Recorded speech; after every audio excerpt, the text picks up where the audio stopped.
സർവകലാശാലകളിലെ academic സ്വാതന്ത്ര്യവും ജനാധിപത്യവും അട്ടിമറിക്കുകയാണ് പുതിയ ദേശീയ വിദ്യാഭ്യാസ നയമെന്ന് doctor John Brittas M P.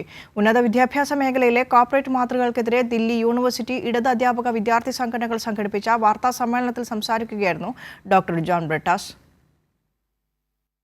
വിദ്യാഭ്യാസ മേഖലയിലെ കോർപ്പറേറ്റ് മാതൃകകൾക്കെതിരെയായിരുന്നു ദില്ലി യൂണിവേഴ്സിറ്റി ഇടത് അധ്യാപക വിദ്യാർത്ഥി സംഘടനകൾ പ്രതിഷേധം സംഘടിപ്പിച്ചത്. എംപിമാരായ ഡോക്ടർ ജോൺ ബ്രിട്ടാസ്, മനോജ് ഝാ, രാജാറാം സിംഗ് എന്നിവർ പ്രതിഷേധത്തിന് പിന്തുണയുമായി എത്തിയിരുന്നു. ദില്ലി യൂണിവേഴ്സിറ്റി, JNU, ജാമിയ മില്ലിയ തുടങ്ങിയ വിവിധ സർവകലാശാലകളിൽ വിദ്യാഭ്യാസ സ്വാതന്ത്ര്യവും ജനാധിപത്യവും അട്ടിമറിക്കുന്ന നയങ്ങളാണ് കേന്ദ്രം സ്വീകരിക്കുന്നതെന്ന് ജോൺ ബ്രിട്ടാസ് MP പറഞ്ഞു.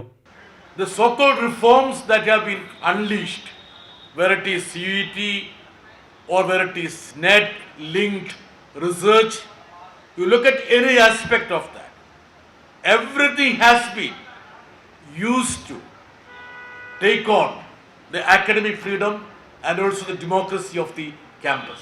അധ്യാപകർക്കും വിദ്യാർത്ഥികൾക്കുമെതിരെ പ്രതികാര നടപടികളാണ് കേന്ദ്ര സർക്കാർ കൈക്കൊള്ളുന്നതെന്നും പരാതികളിൽ നടപടി സ്വീകരിക്കുന്നില്ലെന്നും അധ്യാപകരും ആരോപിച്ചു. ദില്ലി പ്രസ് ക്ലബ്ബ് ഓഫ് ഇന്ത്യയിൽ നടന്ന പ്രതിഷേധ സംഗമത്തിൽ നിരവധി പേർ പങ്കെടുത്തു.